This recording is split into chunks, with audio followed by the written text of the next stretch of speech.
көрүп турат азыр интернет аркылуу, YouTube аркылуу. Элдер ар нерсе деп атат. Бул агаң аферистпи, эмне экөөң чыгып отуруп элди боорун ортуп алдадыңарбы дегенге чейин звоноктор болуп атат. Ошону түшүндүрүп коелук. Бул экинчи точкаңызбы, кандай эмне болду? Сиз депортация болуп эле жалгандан ушул депортация болдум деп айттыңызбы? Кең отуруп алайлыкпы бир жерге? Болду. Сөз жок. Разбираться этелик, кең. Мен өзүм да күткөн эмесмин. Мынчалык элден болгон колдоону мен элестеткандай эмесмин. Мен дагы сүйүндүм, бирок комментариялар чындыгында.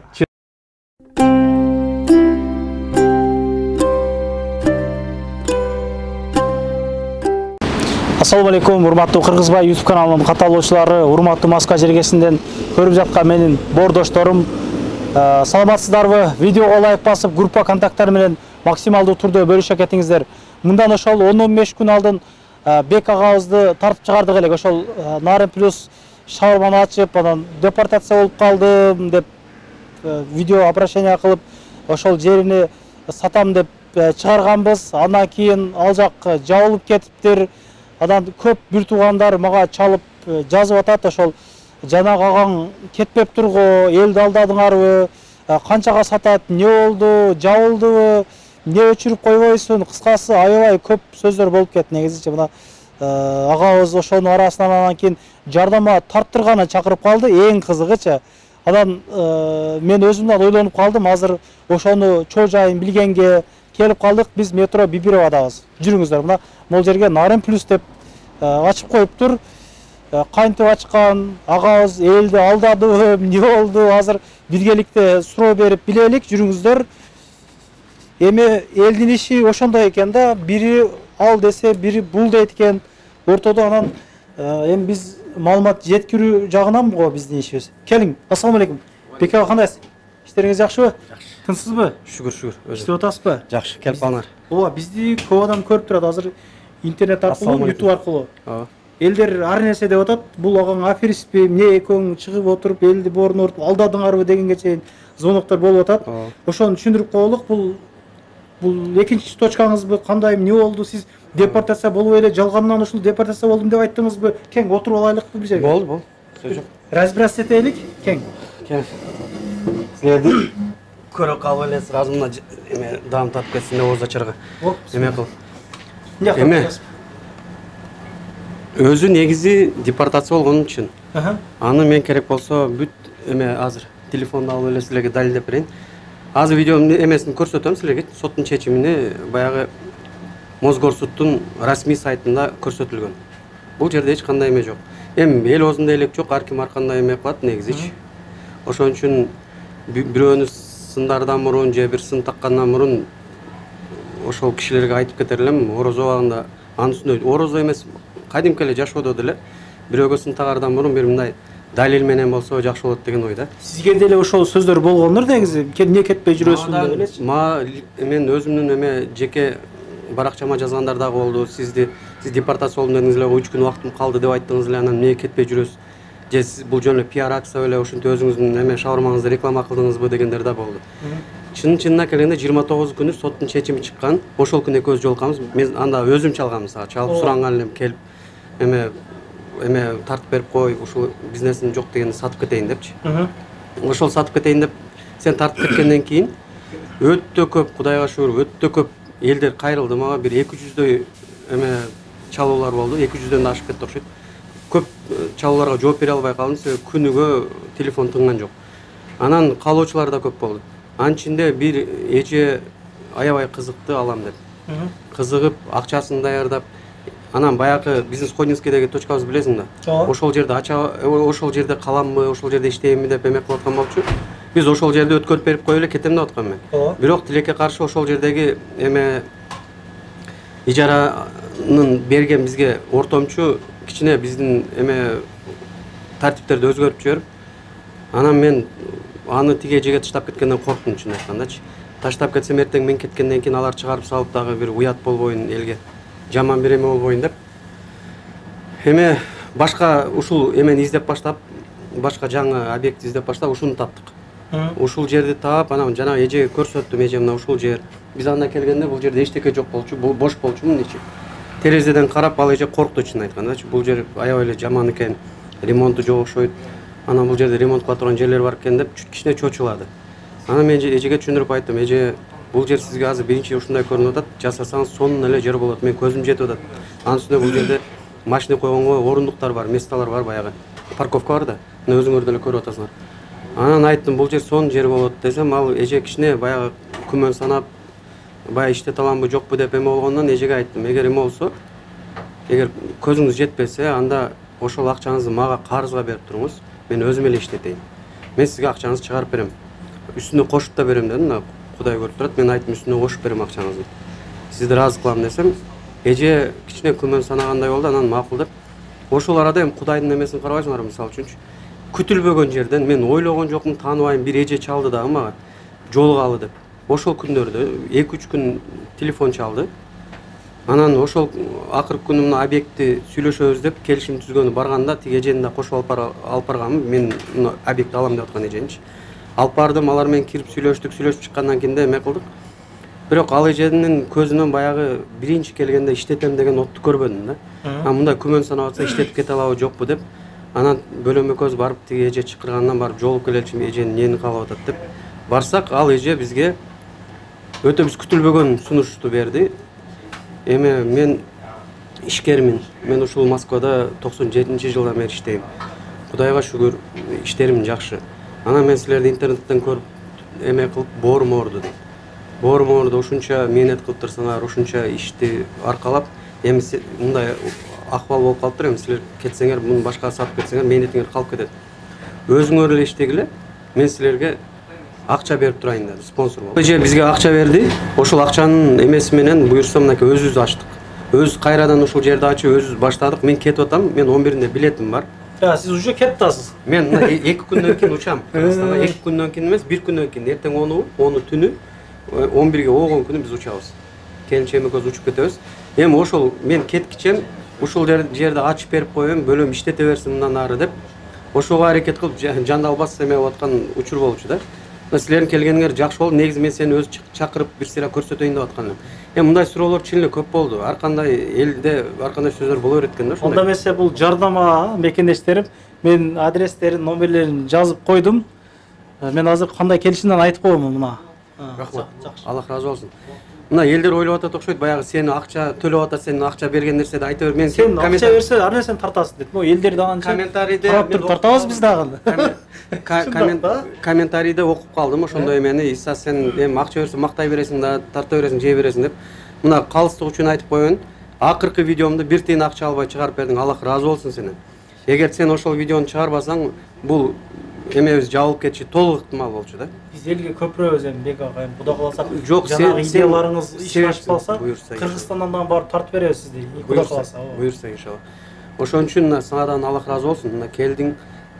Кече мен чакырганда бир ооз жок дебей келип тартып берип, бир тиын акча алган жоксуң, мына калыстык үчүн айтыш керек. Кудай көрүп турат. Ишенгендер ишенсин, ишенбегендерге эми биз эч кандай эме кыла албайбыз, эчтеке дей албайбыз. Ошон үчүн сага ыраазымын мен. Азыр ошондой шаурмисттер ошол эле барды калабы, кандай болот? Шаурмисттер бир тааныштырып, ким иштетет, дальше дагы канча саат, кандай иштейт? Марсель чыгып коесуңбу бакай? Бул өзүңөр тааныйсыңар. Ассаламу алейкум. Бул Кыргызстандан келген жигит жана. Бул жана Кыргызстандан биринчи келген жигит ушул. Биринчи видеодогучу. Аты Марсель. Мына өзүнөн деле сурасаңар болот. Мен кеткеним менен бул жерде эчтеке өзгөргөн жок. Мен эле кетип атам. Эл мындай баягы интервьюнун башында десеңерде, биринчи видеодо айткам, мен өзүм бөлөм экөөбүз чогуу ачканбыз бул жерде депчи. Ошол бөлөм калып атат. Бөлөм толугу менен менин ордумду басып ошол иштетет бул жакта. Анан ага жардам берген мен сонун командам бар. Мына Марсель баш болуп. Анан Марсельден башка дагы биякта шаурмист балдар бар, кыздар бар. Баары чогуу иштетебиз. Марсель, ассаламу алейкум. Иштер жакшыбы? Жакшы, Кудайга шүгүр. Бизди көптөгөн бир туугандар азыр YouTube аркылуу көрүп турат. Тааныган билгендериң бар сени мына. Ошол ачылыш болгондон кийин кандай болду клиенттер? Жетише алдыңарбы? Клиент чынын айтканда даярсыңарбы дальше дагы ишти кандай? Албетте даярбыз, конечно даярбыз. Биз анда анча эл күткөн эмеспиз чындыгында. Аябай биз ойлогондон аябай көп эл келди. Биздин Москва жергесинде дагы кыргыз жарандар аябай көп экенбиз. Андай экенин билген эмеспиз. Жакшы, Кудайга шүгүр болуп атат. Эң сонун болуп атат. Азыр мынакей бул жерге көчтүк. Бул жерден да күтөбүз кыргыз жарандарын. Баарыңыздарды күтөбүз бул жерден. Өзүңүздөр көрүп атасыздар. Эч нерсе өзгөргөн жок, шаурма. Мен өзүм өз колум менен жасап берем, келиңиздер. ушул жерден жеп кеткендер болсо, ошол биринчи точкадан жеп кеткендер болсо, даамы боюнча жаза кетиңиздер. Мен лично өзүм барыштан алдын, мисалы бир саат алдын чалып койдум эле да, баратам ошол өчүткө жазып шаурма кылып коесуздар деп жазсам, келетам бир саат күтүп анан араң жеп кеткем. Бул аппараттардан кошосуздарбы? Кандай болот эми? Ошондон Бул жерде дагы экинчи аппарат 2 күн ашып кетсе 3 күн ичинде экинчи аппарат коюлат бул жерге. Себеби биринчисинде бизге сабак болду. Биринчисинде өзүңөр билесиңер, жеткире албай кыйналганбыз, элдер келип кагазга жазылып коюп, анан 1-2 саат күтүп, кээ бирлер 3-4-5 саат күткөндөр да болгон. Анан эми ошондой болбош үчүн бул жерге экинчи аппарат сөз коюлат. Мына байкаган болсоңор вытяжка 2. Атайын ошон үчүн бияка дагы бир аппаратты коебуз. Ошондо 2 аппарат менен буюрса жеткиргенге аракет кылабыз. Андан сырт кыскача айта кетчү нерсе, бизден өтө көп жанагы акыркы кайрылуудан кийин франшиза сурагандар көп болуп атат. Франшиза кандай? Мисалы үчүн сиздердин атыңыздар менен биз башка жактан ачалы, анан даамы, баягы эттин немеси, маринады окшош болсун, сиздердин атыңыздар менен ачалы деп сурангандар өтө көп. Азыр учурда бир байке Чыныбек деген бир байке франшиза алды. Эми азыр иштетип аткан шаурмасы бар экен Юго-Западта. Юго-Западный метрода ошол жерде бар экен, ошол жерди эми Нарын плюс кылып өзгөртүп мен иштетейин деп атат. Биз сөзсүз түрдө андайга ыраазыбыз, колдойбуз. Алар бизди колдоп атат, биз да аларды колдойбуз сөзсүз түрдө. Эми мен сенен суранып кетет элем, эгер мүмкүнчүлүгүң болсо, элге ошол жерди да тартып көрсөтүп койсоң, биз ал жерди даярдап атабыз азыр. Ошол Нарын плюска ылайыктап, өзүбүздүн вывескалар менен бүт баарын даярдап атабыз. Эгер даяр болгондо, ошол жакты да тартып көрсөтүп койсоң. Ал жактагы шаурмистер келип, биздин бул жерде иштеп, бул баладан үйрөнүп, кантип жасаш керек. Маринадтарды биз баарына өзүбүз жеткирип берип турабыз, сатпайбыз, рецептип болгону бизден эт алып турат, биздин кызыкчылыгыбыз эле ошол. Биз эт сатабыз, анан болгону ошол бизде биякта канча болсо, мен элге убада берген эмесмин, баягы жарым килограммдан аз болсо, жарым килодан аз болсо бекер алып кете берле депчи. Бул азыркыга чейин ошондой эле, эгер аз болсо, анда биз жөн эле беребиз ошол шаурма. Юго-Западтагы точкадагы Кудай кааласа ошондой болот. Эчтеке өзгөрбөйт. Каерден мисалы франшиза ачылса, ошол бойдон сакталат. Ошол эле эме шаурма, ошол эле эт, анан баягы көлөмү, сапаты, даамы боюнча бул баарына үйрөтөт. Ошол жерде иштеген шаурмистер келип Марселден үйрөнүп кетет. Анан эттерди каяктан аласыңар? Ошол боюнчадан айтсаңыз. Сураныч, эгер мүмкүнчүлүк болсо, мына тартып койсоңуз, сертификат, халал сертификат, бул эме муфтият берген сертификат бул. Ошол эме сертификатта көрсөтүлгөндөй биз этти ошолордон алабыз. Бул жанагы Эколь деген колбасны изделие чыгарган завод бар го. Ошолор менен иштешебиз, ошолордон биз этти алабыз. Сиз этти өзүңүз алып, өзүңүз даярдайсызбы же даяр ушундай? Жок, биз өзүбүз алып, өзүбүз даярдайбыз. Маринад толугу менен өзүбүздүн фирменный маринад деп айта алам. Уйдун этиненби бул кандай? Бул уйдун эти. Эми баягы элдин көбү билет муну, баягы уй десе 100% уй деп орозону аны элди алдагым келбейт. Буга тооктун эти да кошулат. Бирок тооктун этинен уйдун эти көбүрөөк, баягы консистенциясы уйдуку көп. Эми биз таза уйдан жасасак деле болот, уйдун этиненчи. Бирок анда катуу болуп калат экен. Биз аны да көрдүк. Кичине катуураак бышышы да кыйын болуп калат экен. Тооктун эти жумшартат экен да. Жумшартып анан суулуу болот экен, майлуу болот экен, сонун болот экен. Ошон үчүн тооктун этин да кошобуз. Бирок биз коркпой атабыз, бул эме шаурма уйдун эти менен. Бул жер 24 саат бою иштейт. 24 саат бою иштейт. Биз кандай? 24/7 деп мына биздин эмеде көрсөтүлгөндөй, биз 24 саат иштейбиз. Каалаган маалда келип шаурмадан даам татып кетсеңиздер болот. Мен мына сенин учурдан пайдаланып, азыр кичине убакыт тар болуп атат, экөөбүз буюрса эме үйгө барып чай пай ичип анан дагы айтып берейин. Баягы эмне болуп, кантип баягыда эме болуп калгандарчы, акча алып, ушуну башталып калган. Азыр айта турганым, элге жөн эле баягы ыраазычылыгымды билдирип кетким келет. Рахмат сиздерге. Мына акыркы видео 150 миңге жакын көрүлүптүр. Көптөгөн комментарийлер 80%, 90% элдер мени колдоптур. Мага дем күч бердиңиздер сиздер. Сиздерден Аллах ыраазы болсун. Сиздердин баягы колдооңуздарды мен мындайча айтканда туура кабыл алып, андан ары дагы мени колдоп турасыздар деген ойдомун. Мен Кыргызстанда барып, өзүмдүн бир жакшы проекттерим бар, көп жылдан бери аркага сүрүп келаткан. Ошону убакыт саат келип жетти окшойт, эртең барып буюрса. Мен сиздерге убада кылгандай, биринчи видеода айткандай, барып Кыргыздын улуттук көчмөн ашканасыны кайтадан иштеп чыкканга толук күчүмдү жумшайм. Бүт ошол видео отчеттордун баарын сенин каналың аркылуу эгер сен уруксат берсең чыгарып турсак жакшы болот. Андан дагы мен өзүм көчмөндөр деп эме канал ачтым YouTube'дан. Эгер мүмкүн болсо, ошонун ссылкасын берип койсоң, сураныч ошол менин каналыма да катталып, анан эме ошол каналдан күтүп турсаңыздар, буюрса 1 ай, ашып кетсе 1,5 айда сонун жаңылыктар чыгат ошол жерде. Аябай жакшы экен.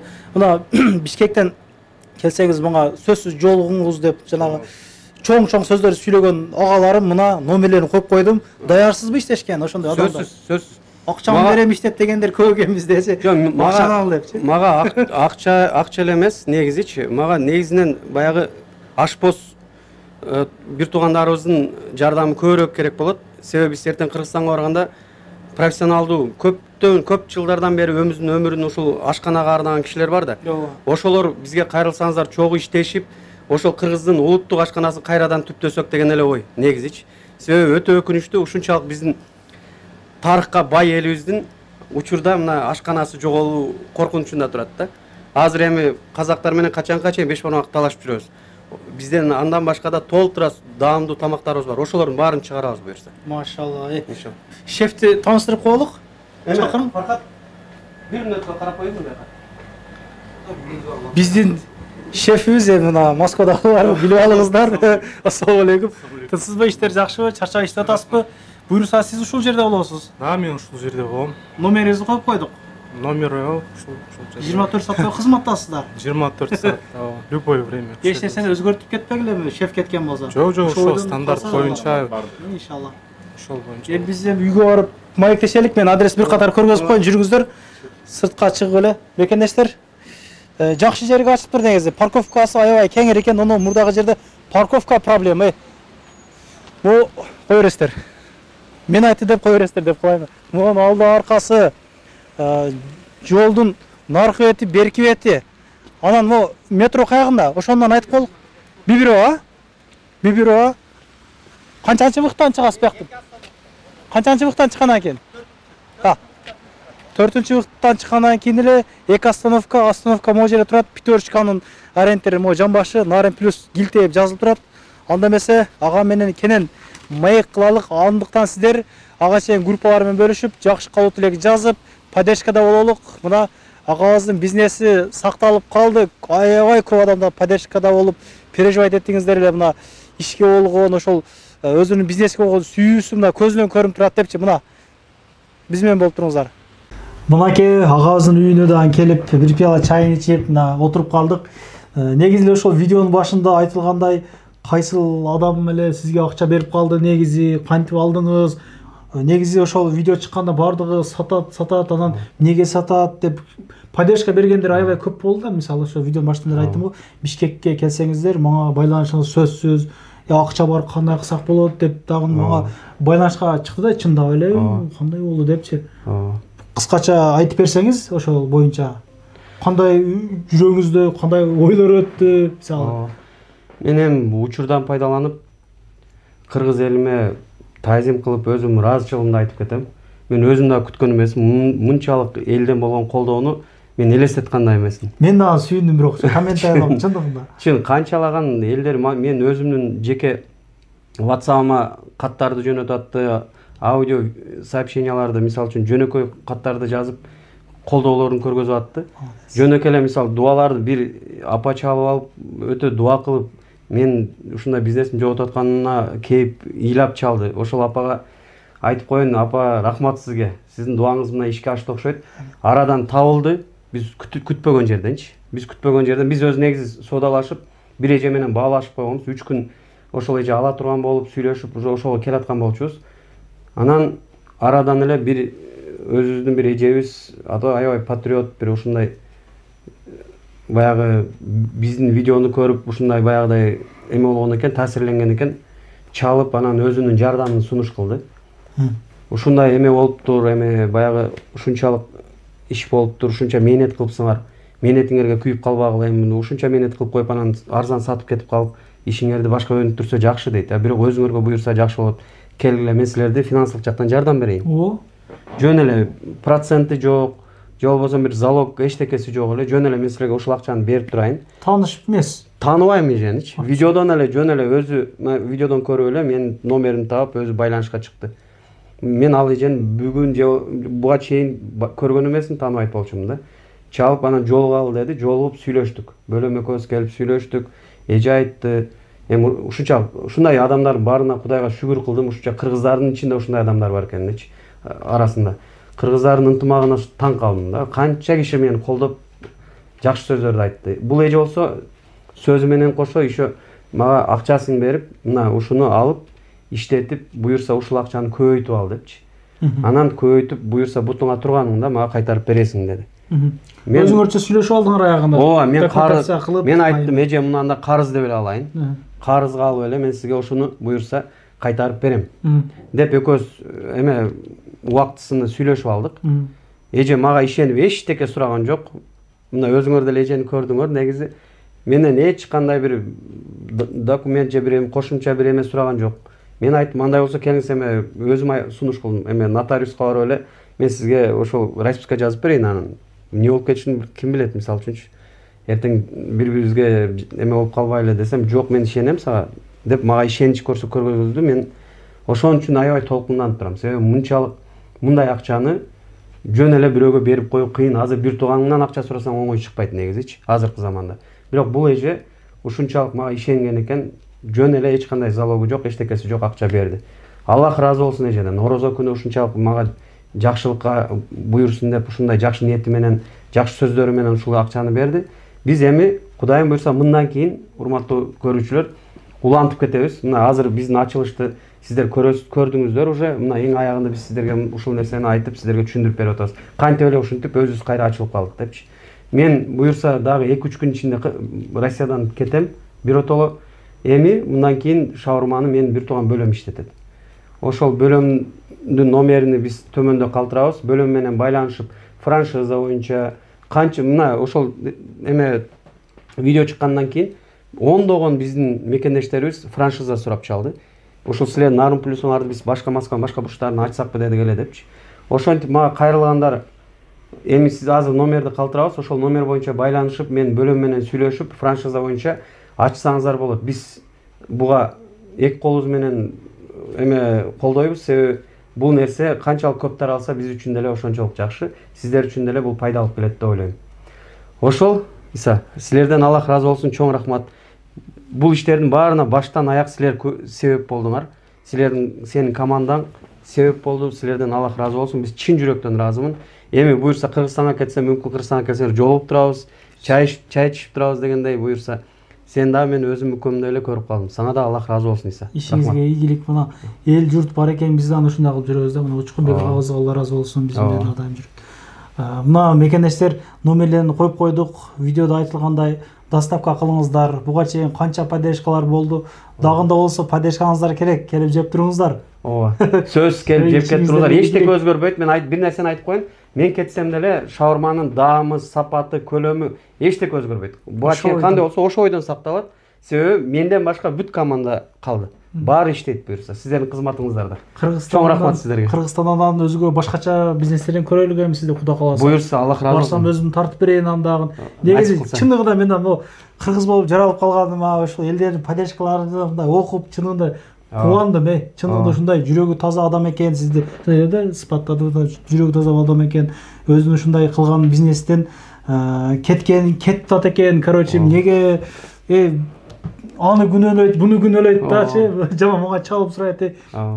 Поддержка кылып коелук депчи. Мына сиздердин дуаңыздар Кудай кааласа кабыл болуп, агабыз бизнеси калды. Буюрса Орозонун күнүндө дуа кылып коюңуздар. Орозонун күндө чыгардык элек. Ишиңиздерге ийгилик, эч качан оорубаңыздар.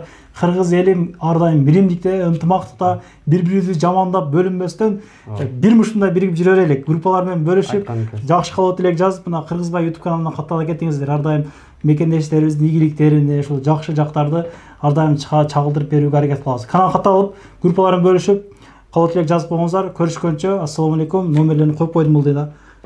Анан дагы мекендештер кимдир бирөөлөрдө кирди чыкты маселелери болуп, ишеничтүү адамдарды таппай жаткан болсоңуздар, мен ушул жерге сүйүнагамдын номерлерин коюп койгонмун. До конца айдайт, келгенден кийин 3 айга коюп берет, чыкпай туруп, чорныйдан, базадан текшерип берет. Ушул окшогон 7 орундуу Альфард Сианалар менен чыгып келесиздер. Сүйүн кирди чыкты ушул жерге коюп койдум.